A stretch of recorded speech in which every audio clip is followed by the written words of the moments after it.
Tax slab में कोई बदलाव नहीं हुआ, कोरोना से जुड़ी कोई रियायत नहीं मिली, किसानों को सिर्फ कहने के लिए बहुत कुछ मिला, लेकिन एमएसपी पर कमेटी बनाने और कानूनन गारंटी पर बजट में चुप्पी है। इस बजट में डिजिटल करेंसी, पोस्ट ऑफिस को कोर बैंकिंग से जोड़ने, विदेश यात्रा सुगम बनाने के लिए ई पासपोर्ट सेवा शुरू करने जैसी कई अहम घोषणाएं की गई हैं, लेकिन मिडिल क्लास पूछ रहा है कि उसे क्या मिला। पहले रिपोर्ट देखिए, फिर चर्चा की शुरुआत करेंगे।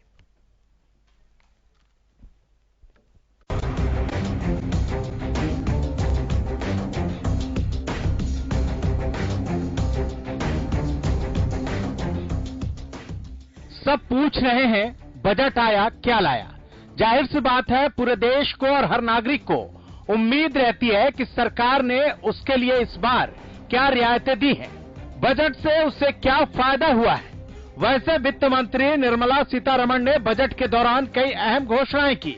हालांकि आम आदमी यानी मिडिल क्लास की उम्मीदें हर बार की तरह इस बार भी टैक्स में राहत मिलने से जुड़ी हुई थी, लेकिन बजट 2022-23 में टैक्स स्लैब में कोई बदलाव नहीं किया गया। एक तरफ वित्त मंत्री ने जहां कृषि क्षेत्र के लिए कई अहम ऐलान किया, तो उद्योगों को भी बूस्टर डोज दिए। Agriculture, the procurement of wheat in Rabi 21-22 and the estimated procurement of paddy in Kharif 21-22 will cover 1,208 lakh metric tons of wheat and paddy from 163 lakh farmers, and 2.37 lakh crores will be the direct payment of MSP value to their accounts. Chemical-free natural farming will be promoted throughout the country with a focus on farmers' lands in 5-kilometer wide corridors along the river Ganga at the first stage. वहीं budget पेश होने के बाद प्रधानमंत्री नरेंद्र मोदी ने कहा कि budget 100 साल की भयंकर आपदा के बीच विकास का नया विश्वास लेकर आया है। उन्होंने कहा कि ये बजट नौकरियों की नई संभावनाओं से भरा हुआ है। बजट 100 साल की भयंकर आपदा के 100 साल की विकास का नया विश्वास लेकर आया है। ये बजट अर्थव्यवस्था को मजबूती देने के साथ ही सामान्य मानवी के लिए अनेक नए अवसर बनाएगा। ये बजट मोर इंफ्रास्ट्रक्चर, मोर इन्वेस्टमेंट, मोर ग्रोथ और मोर जॉब्स की नई संभावनाओं से भरा हुआ। उधर जेजेपी के राष्ट्रीय महासचिव दिग्विजय चौटाला ने भी केंद्रीय बजट की जमकर तारीफ की है। एक तो मुझे इस बात की खुशी है, हमारे नेता श्री दुष्यंत चौटाला जी, उप मुख्यमंत्री हरियाणा, शुरू से ही प्रोग्रेसिव पॉलिटिक्स के हिस्सा रहे हैं। प्रो डेवलपमेंट, प्रो एम्प्लॉयमेंट, और उस एम्प्लॉयमेंट के लिए हमने एक बड़ी लड़ाई लड़ी। सत्ता में आने के बाद उस संघर्ष का फ्रूटफुल रिजल्ट ये रहा कि 75% आरक्षण हम हरियाणा में लागू करने में कामयाब रहे, जिसका आने वाली पीढ़ी को फायदा मिलेगा।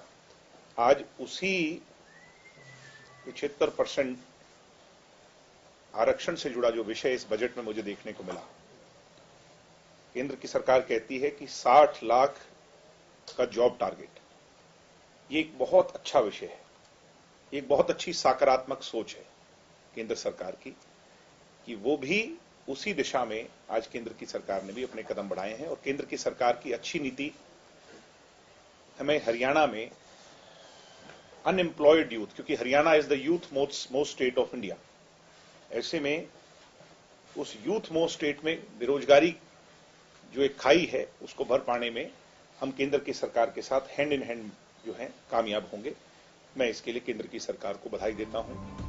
एक तरफ सत्ता पक्ष इस बजट की तारीफ में कसीदे पढ़ रहा है, तो दूसरी तरफ विपक्ष का कहना है कि इस बजट से न किसान, न नौजवान और न ही हिंदुस्तान के लिए कुछ मिला है। ये नीरस बजट है। जो उम्मीद थी, जो आशा थी, वो निराशा में तब्दील हो रही है, क्योंकि ये बजट किसान के हित में नहीं है, खाद की सब्सिडी जो 1,40,000 करोड़ थी वो घटा के 1,05,000 करोड़ दी। गरीब आदमी जो मनरेगा में जो उसका मिलता था जो 98,000 करोड़ थी वो घटा के 73,000 करोड़ दी। तो इसका मतलब ये है बजट किसी भी गरीब आदमी के लिए और बेरोजगारी के लिए कोई कदम नहीं उठाए गए और जो महंगाई है उसको रोकने के लिए कोई कदम नहीं उठाए गए। दिए गए 80,000 करोड़ की कटौती खरीद के बजट में जो एमएसपी पे खरीदने की बात होती है, ये एमएसपी प्रणाली पे प्रहार। दूसरी तरफ फर्टिलाइजर सब्सिडी पे भी कटौती। आज खाद के कट्टों की इतनी किल्लत है, यूरिया की, डीएपी की, हर किसान को, तो वो भी कटौती। तो ना नौजवान के लिए कुछ निकला इस बजट में, ना किसान के लिए, ना हिंदुस्तान के लिए। ये तो बजट का जो प्रयोग भाजपा की सरकार 8 साल से अपने नारे देने के लिए करती है और अगले बजट का प्रयोग पुराने वाले नारों को भुलाने के लिए करती है। उधर प्रदेश की पूर्व शिक्षा मंत्री और झज्जर से कांग्रेस विधायक गीता भुक्कल ने बजट को दिखावा करार दिया है। किसानों को कैसे फसल के दाम देंगे, उनको एमएसपी दे नहीं रही है सरकार। आज जो है बारिश की वजह से सारी की सारी फसल बर्बाद हो गई है। स्पेशल गिरदावरी होने के बावजूद भी आज उनको जो है मुआवजा सरकार नहीं दे पा रही है। किसानों की फसल में आप रजिस्टर्ड किसान कह रहे हैं। प्रधानमंत्री फसल बीमा योजना सबसे बड़ा घोटाला है इस देश का, जिसमें किसानों के साथ आपने प्रीमियम ले दिया और आज तक उनको जो है आपने बीमा योजना का पैसा नहीं दिया है। और आप पहले तो कह रहे थे कि इंटर स्टेट इंटर डिस्ट्रिक्ट फसल आप बेच सकते हैं, और कहां आपका किसान जो फसल मंडी में लेकर जा रहा है आपने उस पे लिमिट लगा दी है कि वो बेच नहीं सकता है। किसानों का कैसे भला करेंगे जो यूरिया और खाद जो है थानों में बिक रहा है, और उनकी मतलब उन पे भी लिमिट लगा दी है, महंगा वो कर दिया है। माँ बहन बेटियां जिनको अपने घरों में होना चाहिए, स्कूल कॉलेजों में बच्चों को होना चाहिए, वो खाद की लाइन में लगे हुए हैं। तो मैं समझती हूँ बजट जो है एक दिखावा है। ये तो बात विपक्ष की है, लेकिन किसानों को लेकर बजट में की गई घोषणाओं पर किसान क्या कह रहे हैं, जरा वो भी सुन लीजिए। और किसान इससे संतुष्ट नहीं है बजट से, क्योंकि किसान की जो डिमांड थी वो एमएसपी पे गारंटी की थी, वो गारंटी देनी चाहिए। और किसानों के प्रति जो शहादत हुई है, 750 किसान जो मरे हैं, उनके लिए, उनके प्रति इनने कोई सहानुभूति प्रकट नहीं की, उनको कोई मुआवजा नहीं दिया गया अभी तक। ये चीज बहुत ही गलत किया इन्होंने। बजट में ये डिक्लेयर करना था इन्होंने कि हम उनके प्रति जो है पूरे सहानुभूति प्रकट करते हैं, ऐसा कोई एक शब्द भी नहीं कहा गया सरकार की तरफ से। वहीं गृहिणियों को लगता है कि इस बजट में महंगाई को लेकर कुछ खास नहीं किया गया है। उन्हें उम्मीद थी कि इस बजट में महंगाई से राहत दिलाई जाएगी। पहले जो था महंगाई वहीं की वहीं है और बढ़ गई है, दुगनी हो गई है महंगाई, लेकिन इनकम का जो सोर्स है वो वहीं की वहीं है, वो उसमें बढ़ोतरी नहीं हो पा रही है हमारी। तो हमारा जो घर खर्च पहले सिलेंडर 500 में आता जो अब की 900 में पहुंच गया है। पहले सब्सिडी मिलती थी लेकिन अब सब्सिडी बंद कर दी गई है। एक तरफ सत्ता पक्ष बजट को बेहतर बता रहा है तो दूसरी तरफ विपक्ष से दिखावा बता रहा है। लेकिन कुल मिलाकर देखें तो मिडिल क्लास की उम्मीदों पर एक बार फिर से पानी फिर गया है, क्योंकि कोरोना काल में सबसे ज्यादा परेशान रहने वाले इस वर्ग को सरकार से बहुत कुछ उम्मीदें थी और अब उम्मीदें ही बनकर रह गई हैं। Bureau report, Haryana news.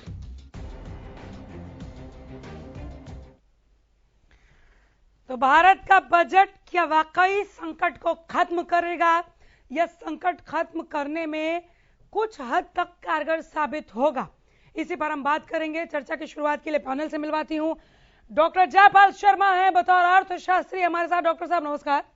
Satyanarayan Nehra किसान नेता के तौर पर हरियाणा न्यूज के स्टूडियो में मौजूद है। नेहरा जी नमस्कार। विजेंद्र नेहरा आपको भी नमस्कार, आप प्रवक्ता बीजेपी हैं। आनंद बियानी जी प्रवक्ता कांग्रेस के तौर पर, आनंद साहब नमस्कार। विवेक चौधरी जी आपको भी नमस्कार और स्वागत, आप प्रवक्ता जेजेपी हैं। एक एक करके सभी के पास आ जाऊंगी। शुरुआत विजेंद्र नेहरा जी आपसे कर लेते हैं।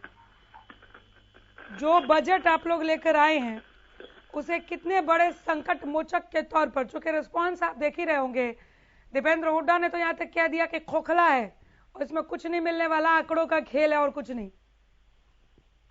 देखिए अनामिका जी, आवाज ठीक से आ रही है आपको मेरी? बिल्कुल। अनामिका जी देखिए, कांग्रेस तो सिर्फ विरोध करने के लिए विरोध करती है। दीपेंद्र हुड्डा जी, भूपेंद्र हुड्डा जी, और जिस तरह से अभी मैं गीता भुक्कल जी को सुन रहा था, उन्होंने जिस तरह से फसल बीमा योजना का जिक्र किया था, तो उनको ये सोचना चाहिए कि उनके शासनकाल के अंदर किसानों को 1-1, 2-2 रुपए के चेक मिलते थे और ये डॉक्यूमेंटेड प्रूफ है, कोई कहीं बात नहीं है।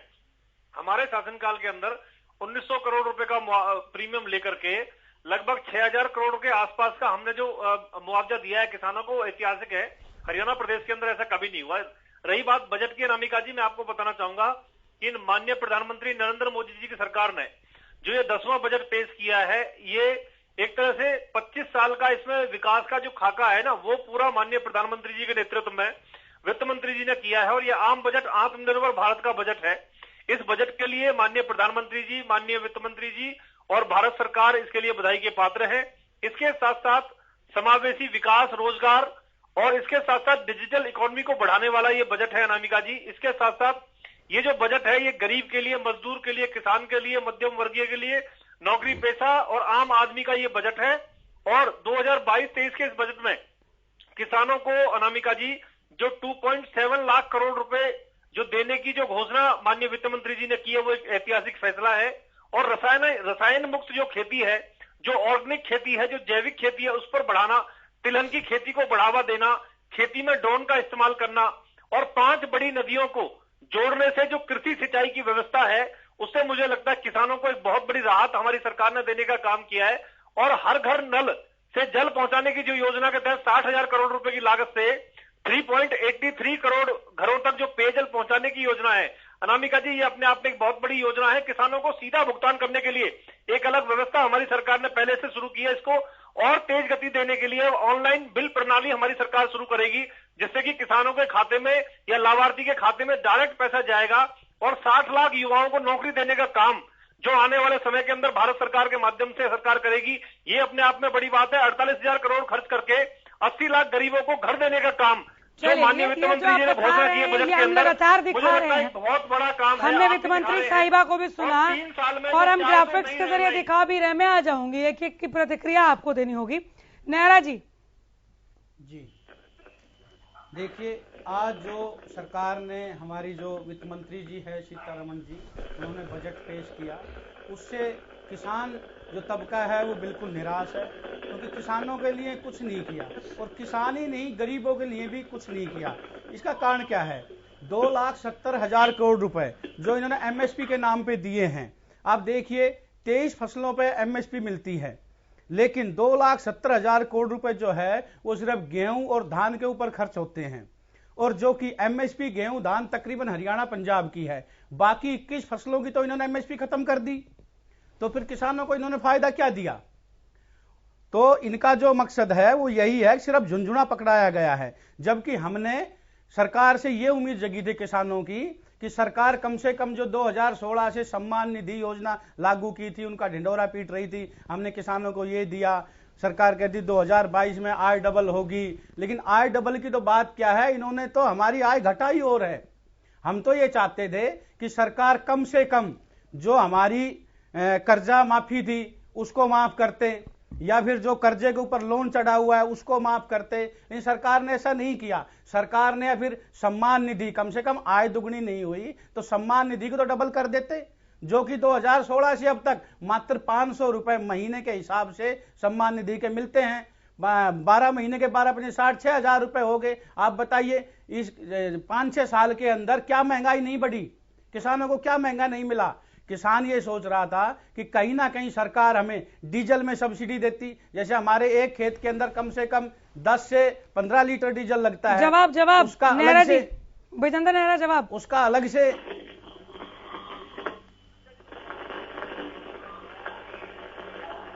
हाँ, नहीं आ रही सर।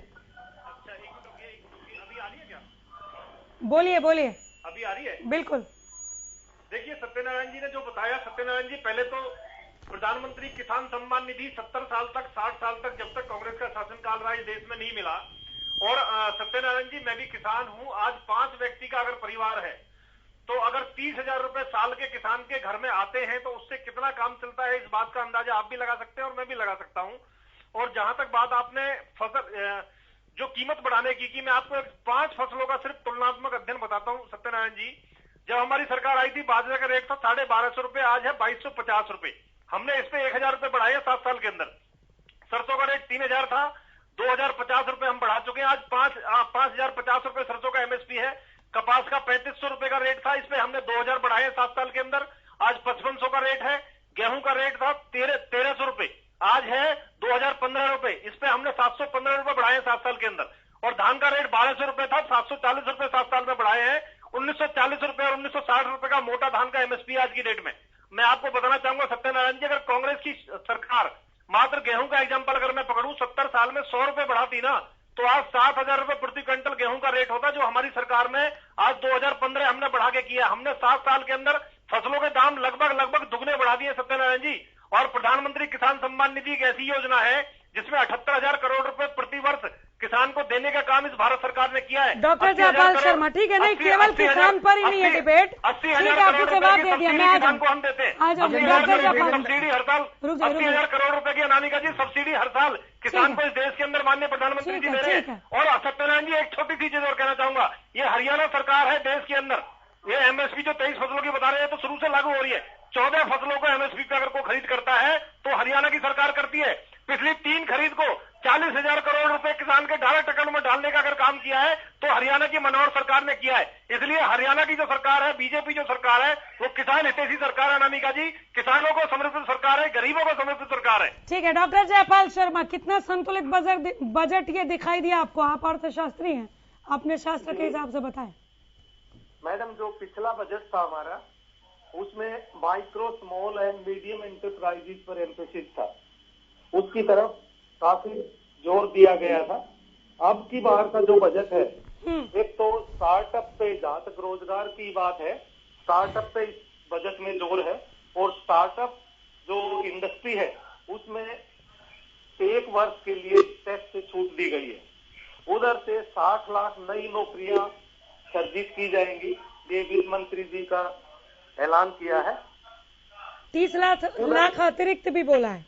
हाँ, 60 लाख नई नौकरियां, नए जॉब क्रिएट किए जाएंगे। हमारा जो देश है मैडम, 1991 से पहले हम सोशलाइज इकोनॉमी की तरफ जा रहे थे। उसमें पब्लिक सेक्टर का रोल ज्यादा होता है, प्राइवेट सेक्टर का रोल कम होता है। 1991 के बाद हम कैपिटलिस्टिक इकोनॉमी की तरफ जा रहे हैं।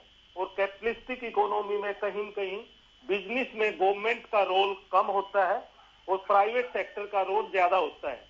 हमारी गवर्नमेंट भी कहीं न कहीं प्राइवेट सेक्टर के द्वारा, कि हमारे बच्चे जो नौजवान हैं वो गवर्नमेंट रोजगार की तरफ न जाकर अपने उद्योग धंधे स्थापित करें, रोजगार देने वाले बने, वो रोजगार सीकर नहीं, रोजगार प्रोवाइडर बने। हमारी गवर्नमेंट का भी यही एम्फेसिस है कि हमारे जो नए बच्चे हैं वो स्टार्टअप, अपनी इंडस्ट्री स्थापित करें।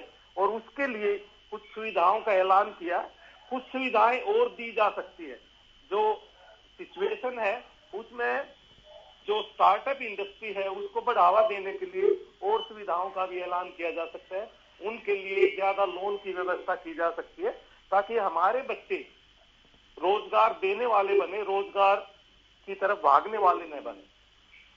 दूसरा, जहां तक शिक्षा का संबंध है, हमारी बजट में ये अनाउंसमेंट की गई है कि एक तो डिजिटलाइजेशन पर जोर दिया जाएगा, हर गांव को डिजिटल एक्सेस हर गांव तक पहुंचेगा और एक डिजिटल यूनिवर्सिटी स्थापित करने ये तमाम जानकारी हमारे पास है। डॉक्टर जयपाल शर्मा, बजट को आप संतुलित देख रहे हैं क्या? अब इससे ज्यादा नहीं दे सकती थी निर्मला सीतारमण, ये कहना चाह रहे हैं क्या? मैडम, जो भी फाइनेंस मिनिस्टर होता है उसके पास लिमिटेड रिसोर्सेज होते हैं, उन्हीं रिसोर्सेज को उनको एलोकेट करना होता है। अगर बहुत ज्यादा रिसोर्सेज एलोकेट करेंगे तो उस पे फाइनेंस मिनिस्टर को टैक्स भी ज्यादा लगाना पड़ेगा या डेफिसिट फाइनेंसिंग ज्यादा बढ़ जाएगी। तो कॉमन मैन को क्या मिला, मिडिल क्लास को क्या मिला डॉक्टर जयपाल? मिडिल क्लास के लिए कहीं न कहीं ये बजट लेस कर रहा है। इनकम टैक्स रेट में कोई भी छूट नहीं दी गई है, income tax rate as it is रखे गए हैं, जबकि मिडिल मैन को ये आशा थी कि कुछ। विवेक चौधरी, मिडिल क्लास को क्या मिला बजट से? मिडिल क्लास को बजट से ज्यादा नहीं मिला। विवेक चौधरी, बजट का, हाँ, बजट का जो ज्यादा जोर है। बोलने दीजिए, विवेक जी को बोलने दीजिए, मैं आ जाऊंगी। विवेक जी। जी मैम, मिडिल क्लास को क्या मिला? जो बात डॉक्टर साहब ने बोली, जो देश ने वो दिया, आज कहीं ना कहीं मिडिल क्लास को भी अगर आप बात करते हैं तो रेलवे के अलग अलग प्रोजेक्ट्स हैं, जैसे रोड के अलग अलग प्रोजेक्ट्स हैं, वो कहीं ना कहीं मिडिल क्लास के लिए हैं, और मिडिल क्लास के लिए ही ये एक आप पॉजिटिव वे में अगर देखें तो कोई भी नया टैक्स नहीं लगाया गया। टैक्स स्लैब अगर आप कह रहे हैं कम नहीं किया गया, तो कोई भी नया टैक्स इस बजट के अंदर नहीं लाया गया। और जो गाँव में 80 लाख मकान बनाने की बात कही गई या 60 लाख रोजगार देने की बात कही गई, वो कहीं ना कहीं मिडिल क्लास के लिए। एमएसएमई को बढ़ावा देने के लिए जो बात कही गई, जो एमएसएमई में कहा गया 2 करोड़ का अतिरिक्त मदद देने की बात, वो भी मिडिल क्लास के लिए है। मिडिल क्लास एमएसएमई में आएगा और रोजगार पीछे नहीं देगा। आज हर किसी वर्ग का ध्यान रखते हुए मैं तो ये कहूँगा, कृषि क्षेत्र का क्या, हर वर्ग का इस बजट में ध्यान रखा गया और इस बजट को पेश किया गया। आज कहीं ना कहीं कांग्रेस वाले मेरे मित्र जो है कुछ कह रहे हैं, उनका काम है वो तारीफ कैसे कर देंगे इस बजट की, तारीफ करके क्या करेंगे, वो कर ही नहीं सकते तारीफ, उनका तो काम है राजनीति करना, उन्होंने तो विरोध करना है। पहले भी क्यों कोई नहीं, आप सपोर्ट कीजिए। आप बताइए मिडिल क्लास को क्या मिला, क्या खास मिला स्टार्टअप और एमएसएमई को छोड़ के? टैक्स स्लैब में बदलाव पर भी बोलिए, 60 लाख की नौकरियों को लेकर पूल में क्या काम चल रहा है, अगर आपको जानकारी है तो वो युवा जानना चाहते हैं, वो समझना चाहते हैं। महंगाई के मोर्चे पर क्या हुआ, जेजेपी को सर एक लाइन का क्वेश्चन रह गया, रुक जाइए। जेजेपी को किसानों के लिए बजट में जो प्रावधान है वो कितना काफी लगा, अब बोलिए। मैं बता रहा हूँ, हरियाणा तो बहुत बड़ा उदाहरण है। जिस तरह से हमारे माननीय उप मुख्यमंत्री दुष्यंत चौटाला जी ने जो वादा चुनाव से पहले किया था 75% रोजगार देने का, रोजगार में आरक्षण देने का, उसी को मद्देनजर रखते हुए सरकार ने आज बहुत ही अच्छा काम किया। युवाओं को 60 लाख रोजगार की जो बात कही गई है, आज हरियाणा एक बहुत बड़ा उदाहरण है। जो चीज हम पहले लेके चल रहे हैं हरियाणा के अंदर कि युवाओं को रोजगार दिया जाए ज्यादा से ज्यादा, उसी मैं कहूँगा कदम में, उसी रास्ते पे चलते हुए सरकार ने आज बहुत बढ़िया कदम उठाया। और जहां तक की बात टैक्स स्लैब की, आपने, मैं पहले ही कह चुका हूँ, टैक्स में कोई भी बढ़ावा नहीं हुआ। और मेरे बीजेपी के प्रवक्ता साथी ने बहुत अच्छे से बताया कि किस तरह से जसपा भाजपा सरकार ने पिछले 2 साल के अंदर 12 और 14 फसलों के ऊपर एमएसपी देने का काम किया और डायरेक्ट खाते में पेमेंट पहुंचाने का काम किया। आज सरकार ने उसी को आगे बढ़ाते हुए जो बजट में कहा है कि डायरेक्ट खाते में पेमेंट जाएगी किसान के, वो हरियाणा में ऑलरेडी चल रहा है। हरियाणा ऑलरेडी करने का काम कर रहा है। हरियाणा तो एक बहुत बड़ा उदाहरण है। किसानों पर नहीं बोले आप? किसानों की बात है मैडम, किसानों के खाते में आएगा एमएसपी का पैसा, आपके या मेरे खाते में नहीं आएगा। नहीं, एमएसपी की गारंटी को लेकर जो सवाल पूछा था, नहीं एमएसपी की गारंटी और इससे ऊपर गारंटी। अब बजट में एमएसपी का जिक्र हो रहा है, एमएसपी के बजट आ रहा है, तो एमएसपी कहाँ से आएगा? एमएसपी देना है तभी तो आया बजट। ठीक है, आनंद बियानी जी, कांग्रेस की प्रतिक्रिया। हालांकि दीपेंद्र हुड्डा बहुत कुछ बोल चुके हैं, भूपेंद्र हुड्डा कह रहे हैं पढ़ के बात करूंगा, आप क्या कहेंगे? मैं भी विजेंद्र नेहरा जी को सुन रहा था, भाई विवेक को सुन रहा था, बड़ी बड़ी बातें अभी जिस प्रकार से कर रहे थे, और डॉक्टर शर्मा खुल के नहीं बोल सके। मैं नहीं जानता कि एक विशेषज्ञ होने के नाते उनको खुल के बोलना था। आज सच्चाई है, देखो गरीब आदमी के लिए ये बजट कहाँ खड़ा है, ये बिल्कुल स्पष्ट नजर आ रहा है। किसान पहले ही पीड़ित था, एमएसपी रेट की गारंटी की डिमांड कर रहा था। बजट के माध्यम से कहीं भी उनको गारंटी की कहीं भी भरोसा नहीं दिलाया गया, और जिस प्रकार से जो शहादतें हुई किसानों की, उनके लिए भी एक शब्द अफसोस का नहीं प्रकट किया गया इस बजट सत्र में, और उनको देने की कोई बात नहीं की। मजदूरों को कहाँ लाभ हुआ ये बता दें, खुल के बताए किस कारण से उन्हें लाभ हुआ ये तो बता दें। व्यापारी 5 लाख की मांग कर रहा था इनकम टैक्स के अंदर, 1 रुपया भी नहीं बढ़ाया गया, ये स्पष्ट है, बिल्कुल सामने है। कर्मचारियों को क्या लाभ हुआ ये बता दें, उद्योगपतियों को क्या लाभ हो ये बता दें, नौजवानों को क्या लाभ हो ये बता दें, और पूंजीपतियों को क्या लाभ हो ये बता दें। संक्षिप्त में खाली एक लाइन में ये बता दें कि फला व्यक्ति को इस वजह से ही लाभ हुआ। केवल एक भाषण दे देना कि ये सीतारमन जी ने ये कह दिया, सीतारमन जी ने ये कह दिया, दुष्यंत चौटाला ने कह दिया। अब किसानों को 6,000 रुपए साल के देकर 15,000 रुपए डीजल उनको महंगा लगा रहे हैं, कहां बजट में फायदा हुआ? पेट्रोल को, डीजल को, गैस सिलेंडर को जीएसटी के अगर दायरे में अगर लाते तो शायद इसका कोई फायदा मिलता आम जनता को। आज जो महंगाई बढ़ी हुई है, केवल और केवल उसमें 8.5% जो महंगाई का मेन जो कारण है वो पेट्रोल और डीजल और गैस सिलेंडर है। क्यों नहीं उनको रेट को कम करते? आज की डेट के अंदर किसी भी प्रकार का आम आदमी को फायदा नहीं हुआ और किसानों के साथ सरेआम धोखा किया गया। उनके जो वादे किए गए एमएसपी रेट के, वो भी आज पूरे नहीं किए गए और पूरे सिस्टम का हाथ खाली है। ये बजट केवल और आंकड़ों का बजट और दिखावे का बजट। नेहरा जी, हाँ बोलिए बोलिए। इनके शासनकाल के अंदर एक गाना बड़ा फेमस हुआ था कि सखी सैया तो खूब ही कमात है, महंगाई डायन खाए जात है। इतनी महंगाई इनके समय में थी कि बॉलीवुड को आकर के गाना बनाना पड़ा और इनको किसानों की बात करते हुए तो बिल्कुल भी लज्जा नहीं आती। जिनके शासनकाल के अंदर एक शांता कुमार कमेटी की रिपोर्ट आई थी 2013-14 के अंदर कि देश भर के मात्र 6% किसानों को एमएसपी देती थी कांग्रेस की सरकार, और इनके शासनकाल के अंदर 4 लाख किसान दुखी और परेशान होकर के आत्महत्या कर लेते हैं, जो अपने शासनकाल के अंदर चाहे मध्य प्रदेश हो चाहे हरियाणा हो, भजनलाल और भूपेंद्र सिंह हुड्डा के राज में लाठी नहीं सीधा गोली चलाने के ऑर्डर जो लोग देते हैं, किसानों को ठगने का काम करते हैं और सेक्शन 4 और 6 का नोटिस देकर के उनकी जमीन को हथिया लेते हैं। जिनके दामाद जमीन चोर वाड्रा जी आज पूरे देश के अंदर फेमस है जमीन चोरी के नाम से, उन पर मुकदमे चले हुए हैं। भूपेंद्र सिंह हुड्डा जी के ऊपर सीएलयू से लेकर के और भूमि आवंटन मामले को लेकर के तमाम मामले चले हुए हैं। अनामिका जी, बजट से क्या लेना देना सर? अनामिका जी, मैं तो भूमिका बना रहा हूँ, अभी तो मैं बजट पे आऊंगा। आ जाइए ना, बजट पे आ जाइए। हाँ, थोड़ा सबने बोला थोड़ा जवाब देने का टाइम दीजिए। दे दिया आपने, बहुत दे दिया सर, और कितना बोले? अब मैं बजट पे आ जाता हूँ तो बजट आनंद जी की ऑडियो उठाइए, कुछ बोल भी रहे हैं। आनंद जी सुनिए, नहीं आनंद जी नीचे ही ठीक है। आनंद जी आपको मैं जवाब देता हूँ, आपने बोला था जिन के लिए 48,000 करोड़ खर्च करके 80 लाख गरीब लोगों को घर देने का काम हमारी सरकार करेगी। आनंद जी सुन लीजिए, देखिए आपके बीच में नहीं बोला मैं। ठीक है सर, हाँ मैंने बस एक काउंटर लाइन लिए, रुक जाइए जी। मेरे छोटे भाई साहब किसानों की थोड़ी बात कीजिए। आप सुनिए। हाँ जी वापस आइए, बजट पे किसानों का तो मैं विशेषज्ञ हूँ सर, रुकिए जवाब दूंगा। 48,000 करोड़ रुपए खर्च करके 80 लाख गरीबों को घर देने का संकल्प हमारी सरकार ने लिया। अनामिका जी, 3 साल में 400 नई रेल चलाई जाएंगी, 200 डिजिटल चैनल हमने शुरू करने का काम करेंगे, 100 कार्गो स्टेशन बनाएंगे और 8 रोप वे बनाएंगे। इसके अलावा राज्यों को जो 1 लाख करोड़ रुपए जो हमारी सरकार ने सहायता दी है, क्या इससे हरियाणा का विकास नहीं होगा? क्या इससे कर्मचारियों का विकास नहीं होगा?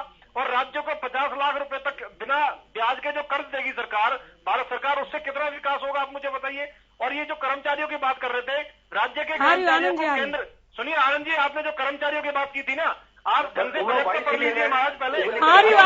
रुक जाइए। राज्य के कर्मचारियों को केंद्र सरकार केंद्र के कर्मचारियों के बराबर लाने का जो काम करेगी और केंद्र राज्य के कर्मचारियों के कर कटौती जो 10% से बढ़ा करके 14% की है, कम से कम इसको पढ़ तो लेते एक बार। 5G सेवा हमारी सरकार शुरू करने वाली है, आपने तो कुछ भी नहीं सोचा इसके बारे में। और इसके अलावा मैं आपको बताना चाहूंगा, जो टैक्स में छूट दी है, दिव्यांगों के टैक्स में हमारी सरकार ने जो छूट दी है, उससे गरीब आदमी का भला होगा। डिजिटल करेंसी लॉन्च करने की बात हमारी सरकार ने की है। पोस्ट ऑफिस और बैंक को जोड़ करके जो हमने डाकघरों में कोर बैंकिंग शुरू करने के लिए आम लोगों को इससे राहत दी है।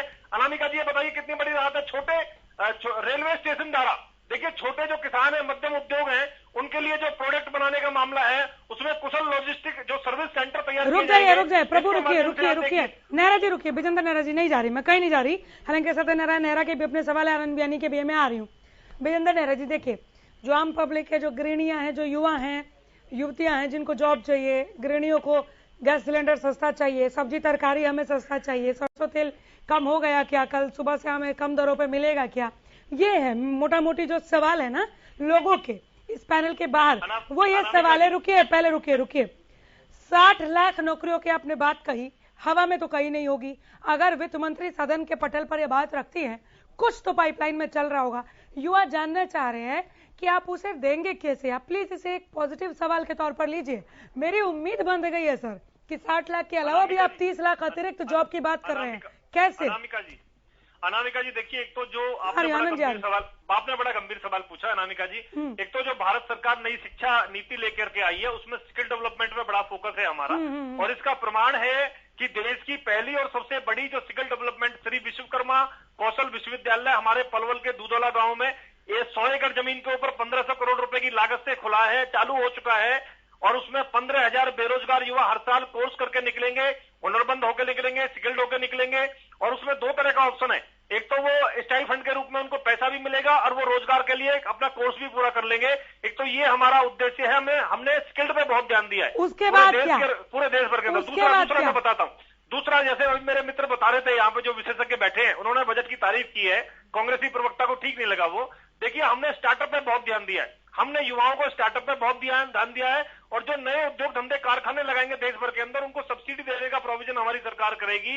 नए नए कारखाने लगाने का प्रोविजन है और विदेशों से जो निवेश करने का जो माननीय मोदी जी ने माहौल बनाया इस कोरोना काल के अंदर भी, अनामिका जी, मैं बजट के आकार को बढ़ा करके 39.45 लाख करोड़ करना इस कोरोना की महामारी में, जो 100 साल की सदी में सबसे भयंकर महामारी है, हमने बजट के आकार को बढ़ाने का काम किया है। विदेशी निवेशक यहाँ पे आए हैं। आज ईज ऑफ डूइंग बिजनेस के मामले में पूरी दुनिया के अंदर भारत का डंका बज रहा है और विशेष तौर पर हरियाणा प्रदेश के अंदर जो माननीय मुख्यमंत्री जी योजना जो लेके आते हैं पूरे देश भर के अंदर उनका डंका बजता है। और सड़क, सीवर, बिजली, पानी, उद्योगपति को चौड़ी सड़कें बना करके देना, 24 घंटे बिजली देना, और उसको सब्सिडी देना, उनको प्रोत्साहन देना और स्किल डेवलपमेंट में मुझे पता है अनामिका जी, नहीं आनंद बिहारी जी पता है, और मैंने आपको मौका दिया, ऐसा नहीं है, और भी लोग हैं, मुझे पता है। नहीं बिल्कुल, मुझे जवाब उन्हीं से लेना है, मुझे आप चारों की बातों का जवाब लेना है, मैं बिल्कुल जाऊंगी। अनामिका जी, इनकी दुकान खाली है, हाँ, नहीं इनके पास कोई फायदा नहीं। ठीक है डॉक्टर जयपाल, हमारी दुकान भरी हुई है, नहीं मैं बताता हूँ आपको। नहीं मुझे पता है, मैंने बुलाया है, मुझे पता है कि और लोग हैं नहीं। डॉक्टर जयपाल। मैडम, मैं ये कहना चाहूंगा कि जो 60 लाख नई नौकरियां देने का जो घोषणा की गई है, ये अच्छी घोषणा की गई है, परंतु हमारे एजुकेशनल इंस्टीट्यूशंस में, स्कूल, कॉलेज, यूनिवर्सिटी में लगभग 40% पद खाली पड़े हैं। जो नौकरी गवर्नमेंट की तरफ से सैंक्शन जॉब है उन पे भर्तियां नहीं हो रही। नेहरा जी लिखिएगा। जो भर्तियां हो रही है कहीं उन पे वो आपत्तिजनक स्थिति में उन पे टिप्पणियां भी हो रही हैं। ट्रांसपेरेंसी की गवर्नमेंट कोशिश कर रही है कि ट्रांसपेरेंसी लाई जाए, परंतु ट्रांसपेरेंसी लेके आना ही अपने आप में एक चैलेंज बना हुआ है। इन वजह से कहीं हमारी जो गवर्नमेंट की भर्ती प्रक्रिया है वो स्पीड अप नहीं हो पा रही है। तो कोई ऐसा सिस्टम बनाया जाना चाहिए कि जो रिक्त पद है उन पे जो कॉम्पिटेंट बच्चे हैं उनका अपॉइंटमेंट हो। उधर से दूसरा ये है कि गवर्नमेंट की जो मेन रिस्पॉन्सिबिलिटी होती है वो होती है हेल्थ एंड एजुकेशन। गवर्नमेंट को ये कदम उठाना चाहिए कि हेल्थ एंड एजुकेशन इक्वल और फ्री हो सबके लिए। कहीं हमारी जो एक विवेक चौधरी, इस पर कोई सुझाव आप देंगे, कोई प्रतिक्रिया, रिस्पॉन्स आपका? कहीं हमारे को जो ये सब्सिडी का जो रिजीम है मैडम, अगर हमने देश का प्रोग्रेस करना है, सब्सिडी के रिजीम को हमने डिस्करेज करके हेल्थ और एजुकेशन को फ्री करके। चलिए, मैं आपकी बातों पर सहमति ले लेती हूँ कि जेजेपी कितनी सहमत है या कुछ ऐड करना चाहेगी जेजेपी? युवाओं को रोजगार देने की जहाँ तक बात है उसी के ऊपर मेन फोकस रखा गया। आज कहीं न कहीं मान लो जिस तरह से 70% लेके आए 70% रोजगार डाले, उसी तरह आज बजट में पेश किया गया। और बहुत ही दूसरी महत्वपूर्ण बात ये कहूँगा, आज आपने मेरे मित्र से पूछा कि किस तरह दिया जाएगा।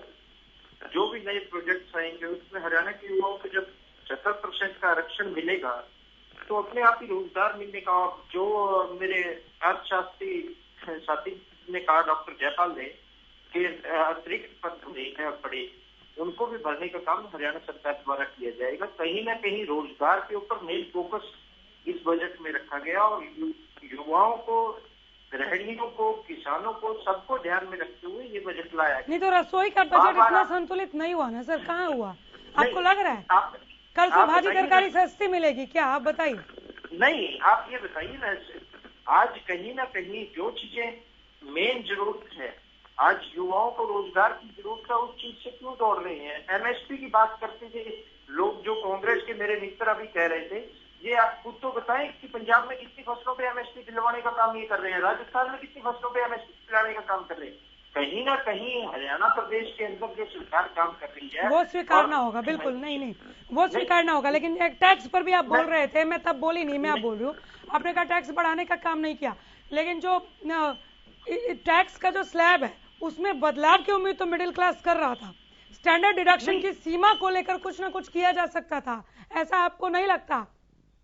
आज एक चीज का मेरे को बताइए, इलेक्ट्रॉनिक सामान सस्ता किया गया, कपड़े जूते सस्ते किए गए, वो किसके लिए? आज कहीं ना कहीं जो गांव और शहर में 80 लाख मकान बनाए जाएंगे वो किसके लिए है? आज जो कपड़े जूते सस्ते किए गए हैं किसके लिए? आनंद बियानी जी। नहीं आ जाऊंगे, रुक जाए, 2 लोग और हैं। हाँ, आनंद बियानी जी। 2-3 बातें सामने हैं। 60 लाख लोगों को रोजगार देने की बात कर रहे हैं सीतारमण जी, जबकि इस टाइम 5.3 करोड़ बेरोजगार लोग हो चुके हैं और वो केवल 60 लाख के लिए ही बात कर रहे हैं, और वो भी कहां तक सार्थक होगी वो भविष्य के घर में। दूसरी बात, किसानों की आय 2022 में 2 गुना देने की बात मोदी जी कर रहे थे, वो किस प्रकार से होगी ये फार्मूला बता दें। कोई जादू की छड़ी से अगर कुछ करने वाले हैं तो वो भी सामने आ जाएगी। और मेरा भाई अभी विजेंद्र जी आवाज नहीं आ रही है, बस 2 मिनट और रुकिए, मैं जरा किसान भाई की तरफ से होते हुए आऊंगी। रेल लाइन पे बोलते थे, इससे अनामिका जी मेरे सवाल का जवाब लीजिए इनसे। यमुना पंजाब और राजस्थान में कितनी फसलों में एमएसपी दिलाने का काम कर रहे हैं? बिल्कुल, बिना जवाब लिए आगे नहीं बढ़ूंगी, आप इंतजार कीजिए, मेरी बात पूरी हो जाए। बिल्कुल। पिछली बार 2021 के बजट में यमुनानगर, चंडीगढ़, जाखल, हिसार, पानीपत, रोहतक, एक्सलकोट और रेवाड़ी, पलवल और कपूरथला, ये 5 लाइनों के लिए पिछली बार बजट में रखा गया था, और केवल 1,000 रुपए, केवल 1,000 रुपए इनके लिए पूरे वर्ष के अंदर सैंक्शन किया। अब ये बता दो किस प्रकार से ये कामयाब होंगे? सक्सा से, हिसार से सिरसा के लिए बाया फतेहाबाद अग्रवाल लाइन पास की गई थी, सिरसा से इलाहाबाद और सिरसा से डबली लाइन पास की गई थी कांग्रेस सरकार में। उन योजनाओं को इन्होंने ठंडे बस्ते में डाल दिया। कितना किस बजट में हरियाणा का ख्याल रखते हैं ये आपके सामने है।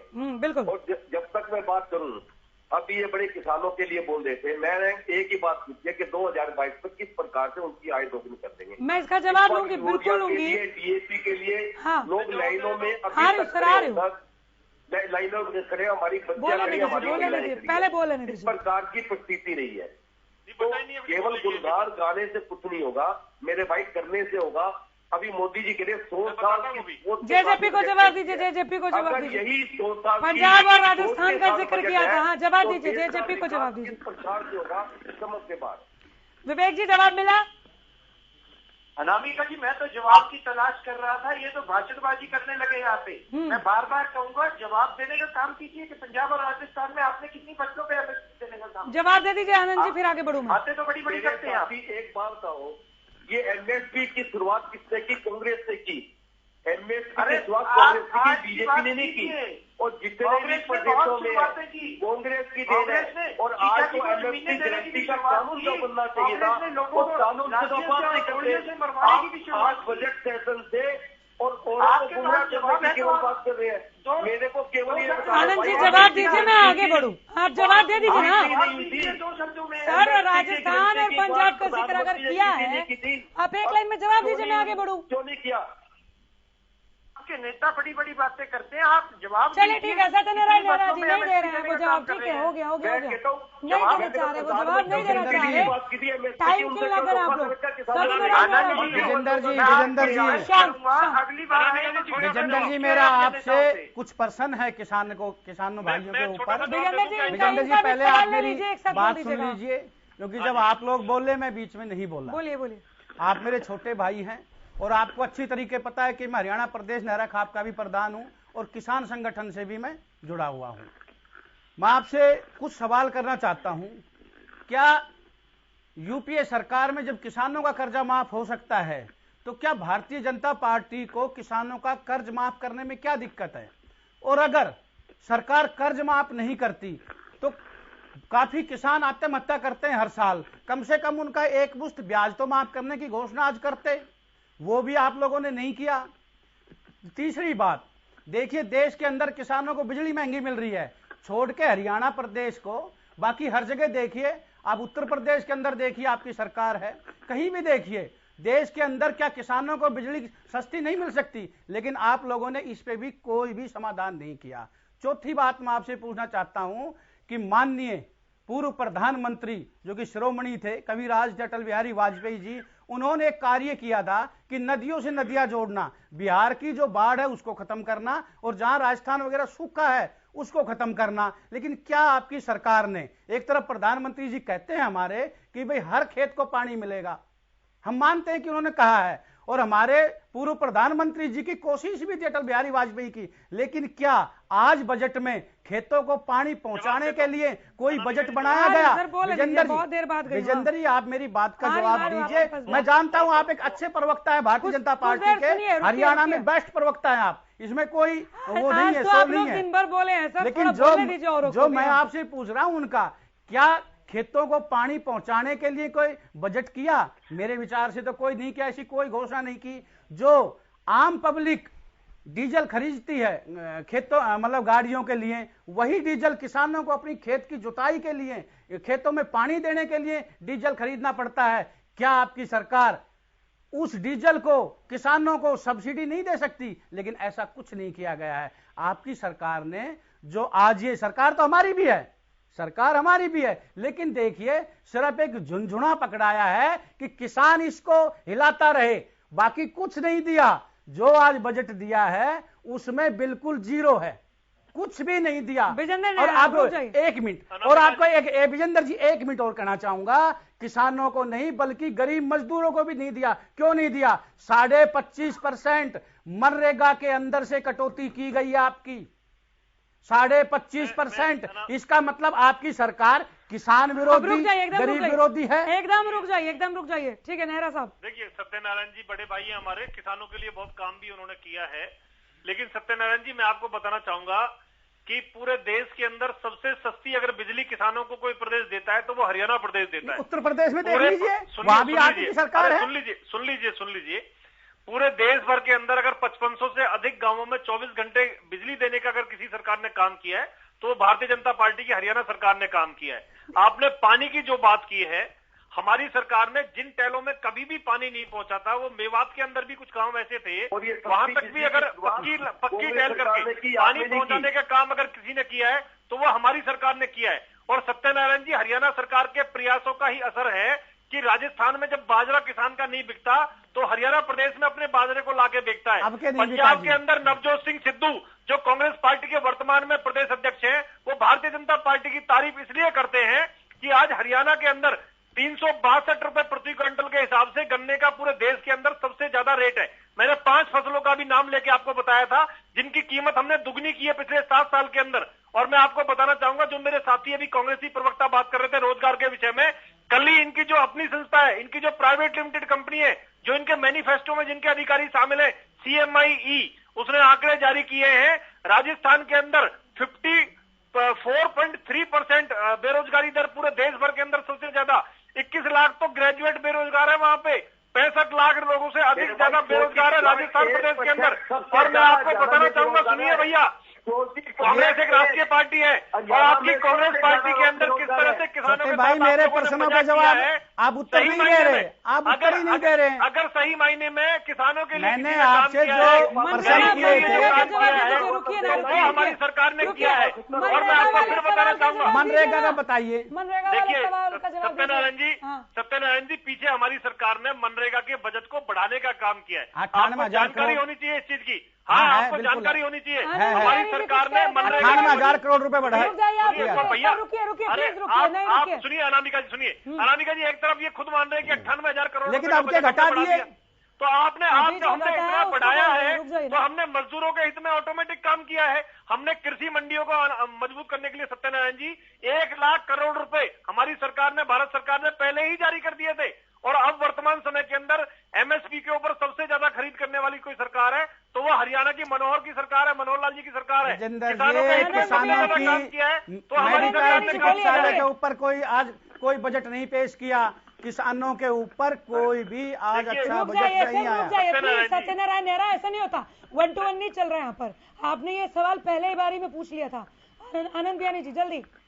मैं जवाब पूरा नहीं हुआ आराम नहीं रुक जाए यार सर, वो कुछ बीच में पूछ रहे थे, देने के अलावा सुनिए दूसरा काम कर रहे हैं। मैंने 5 रेल परियोजनाएं बताई जिससे केवल 1,000 रुपये हरियाणा को अलॉट किया गया हर योजना के लिए। कहाँ बजट के अंदर हरियाणा को क्या दिया गया ये बता देंगे। दूसरी बात, 34% एक बेरोजगारी दर पूरे देश के अंदर अव्वल दर आ रही है हरियाणा की, और ये बड़ी तेजी पढ़ाई कर रहे हैं। और प्रदेशों की बात करें, ये अखबार बता रहे हैं, बात कर रहा हूँ। कल CMI की रिपोर्ट जो आई है, राजस्थान देश में नंबर 1 है, बेरोजगार है, बेरोजगारी में राजस्थान देश में नंबर 1 है। आपकी सरकार है वहाँ पे। राजस्थान में 65 लाख बेरोजगार है, राजस्थान में 65 लाख बेरोजगार है आनंद जी, राजस्थान में 65 लाख बेरोजगार है, लगभग 54% बेरोजगारी दर है राजस्थान में, पूरे देश में नंबर 1 है। और आपके महाराष्ट्र के अंदर, आपके छत्तीसगढ़ के अंदर 12% और 15% बेरोजगारी है। जी आराम से रुकिए ना जनाब, रुकिए प्रभु, पहले सवाल को पूरा सुन लीजिए। वो बीच में चुप हो गए, रुक जाइए, पहले उनको बोलने दीजिए सर, प्लीज बोलने दीजिए। इनके पास बोलने के लिए कुछ है नहीं अनामिका जी, इनके दुकान खाली है। सुनिए मेरे ना, सवाल का जवाब नहीं दिया इन्होंने मेरे सवाल का जवाब नहीं दिया। बेरोजगारी में राजस्थान नंबर 1 क्यों है? बेरोजगारी में राजस्थान नंबर 1 क्यों है बताइए मुझे। रुक जाइए प्लीज सर, आप मेरी रिक्वेस्ट समझिए, पहले सवाल पूरा सुनिए, पहले सवाल पूरा सुनिए सर, प्लीज पहले सवाल पूरा सुनिए। मैं एक लास्ट सवाल कर रहा हूँ कि राजस्थान पंजाब के लोग यहाँ फसल देखने क्यों आते हैं, और देश में आज राजस्थान, महाराष्ट्र और छत्तीसगढ़ बेरोजगारी में नंबर 1 क्यों? जवाब रुक जाइए, हाँ आनंद बियानी जी बात पूरी कीजिए, आनंद बियानी बात पूरी कीजिए। वो नहीं है उनके पास कुछ कहने के लिए, अब मैं ही बात पूरी करूं क्या? आनंद जी क्यों शांत हो गए? वो जवाब नहीं है उनके शायद पास। मेरी आवाज उन तक नहीं पहुंच रही है, आप अपनी बात खत्म करें। विजेंद्र नेहरा, डॉक्टर जयपाल के पास जाना है। देखिए अनामिका जी, मैं तो एक ही बात कहना चाह रहा था कि कांग्रेसी राज्यों के अंदर से किसान भाई हमारे आकर के हरियाणा प्रदेश के अंदर अपनी फसलों को बेचने के लिए मजबूर है। इनके खुद के प्रदेश अध्यक्ष हमारी तारीफ कर रहे हैं, और अपने शासन काल के अंदर 1-1, 2-2 रुपए फसल खराब के मुआवजे का ये लोग देते थे। हमारी सरकार आज देश के अंदर 12,000 रुपए फसल खराब का मुआवजा 1 एकड़ पे हम देते हैं। राजस्थान, इनका जो पंजाब है, पंजाब में 8,000 रुपए मिलता है, हमारे यहाँ 362 रुपए प्रति क्विंटल है गन्ने का रेट। इनके यहाँ अब जाकर के इन्होंने चुनावी राज्य में 350 रुपए करने का काम किया है। हमने 9,000 करोड़ रुपए से ज्यादा खराब होने के ऊपर मुआवजा दिया किसानों को, इन्होंने 2,000 करोड़ भी नहीं दिया है। हमारे यहाँ भावांतर भरपाई योजना हम चलाते हैं, जिसमें 21 तरह के फल फूल और सब्जी शामिल है। अगर कम रेट पे उसकी सब्जी बिकती है तो रेट की भरपाई हमारी सरकार करती है, वहां पे ऐसी कोई योजना नहीं है। आनंद जी आप सुन पा रहे हैं क्या? आप मुझे रुक जाइए, मैंने बियानी जी का समय आपको दिया था, रुक जाए आनंद जी, आप सुन पा रहे हैं? आप मुझे बिल्कुल बात पूरी कीजिए जल्दी से। अभी ये बिजली सस्ती की बात कर रहे थे, पूरे हरियाणा के अंदर के किसानों को बिजली मैं तो रोजगार की बात कर रहा था सर। नहीं रुक जाइए, वो डिस्कनेक्ट हो गए थे विजेंद्र नेहरा जी, बोलने दीजिए प्लीज, बोलने दीजिए। हाँ, बेरोजगार पे भी आ जाता हूँ। बिजली सस्ती हरियाणा में कांग्रेस की सरकार ने की, किसानों को जो देने की बात की 25% पैसे यूनिट की, और जितने भी यूनिट बिजली के लगे वो कांग्रेस सरकार में लगे। इन्होंने अगर एक भी बिजली का यूनिट लगाया हो तो ये बता दें फला जगह लगाया, या हमने जो बिजली सस्ती की थी उसके बाद में कोई इन्होंने और उसमें सस्ती की हो तो ये बता दें। इन्होंने तो ग्रामीण टैक्स उस पर और लगाया 3% का, कम नहीं की इन्होंने। मनरेगा की बात करें तो मनरेगा में 25% इन्होंने अब घटाए हैं, और उससे पहले भी घटाए थे, पिछले साल बढ़ाए थे, उससे पिछले साल घटाए थे। मनरेगा के अंदर ये धीरे धीरे मनरेगा को खत्म करते जा रहे हैं। और बेरोजगारी की अगर बात करें, आज हरियाणा में 34%, 1% की बेरोजगारी है। ये कौन सा अखबार की उठा के बात करें, मेरे को नहीं पता। हरियाणा सबसे रुक जाइए नंबर 1 है, बेरोजगारी में नंबर 1 और महंगाई में हरियाणा सबसे ऊपर है आज के देश में, पूरे देश के अंदर। ये आंकड़े मेरे पास भी है, ये अखबार मेरे पास भी पड़े हैं। ये कौन सा अखबार की बात आप कर रहे हैं मेरे को नहीं पता। इस अखबार में क्लियर लिखा है बेरोजगारी में नंबर 1।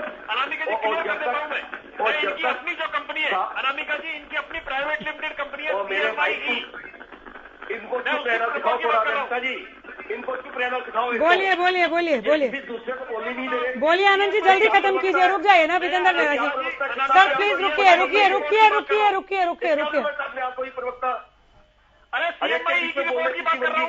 आनंद जी जल्दी खत्म कीजिए, आनंद जी खत्म कीजिए, जल्दी खत्म कीजिए, समेटिए। आप बोलिए ना, आप बोलिए। केवल आपके आंकड़े सच्चे। सीएमआई की रिपोर्ट की बात हो रही है, सीएमआई रिपोर्ट की बात हो रही है आनंद बियानी। 54% बेरोजगारी है राजस्थान में, सीएमआई की रिपोर्ट कहती है, मैं नहीं कह रहा। 65 लाख बेरोजगार है राजस्थान चलिए में। सीएमआई रिपोर्ट के ऊपर इनके पास जवाब नहीं है। विवेक चौधरी जवाब दीजिए, विवेक चौधरी जवाब दीजिए, विवेक चौधरी। अनामिका जी, इनके पास, मैं कांग्रेस के मेरे साथी हैं, इनके पास किसी बात का जवाब है तो बताएं। अगर इनसे बेरोजगारी की बात करते हैं तो इनके पास जवाब नहीं है, अगर इनसे एमएसपी की बात करते हैं तो इनके पास जवाब नहीं है। इनको एक ही काम आता है, विरोध करना। आज मेरे भाई ये आप बताइए ना, आप बताने का काम कीजिए। चलिए ठीक है, डॉक्टर जयपाल नहीं बता रहे सर वो। डॉक्टर जयपाल एक बैलेंस्ड बजट के तौर पर आप इस बजट को देख रहे हैं क्या? मैं दिन भर से प्रोग्राम और डिबेट कर रही हूँ, मैं बार बार पूछ रही हूँ, इस महामारी के दौर में क्या इससे और भी बेहतर बजट लाया जा सकता था? ये सरकार के पास जो एक रूम निर्मला सीतारमण के पास था, वहां से जितना आ सकता था उतना दिया है। डॉक्टर जयपाल बहुत संक्षेप में 10 सेकंड में।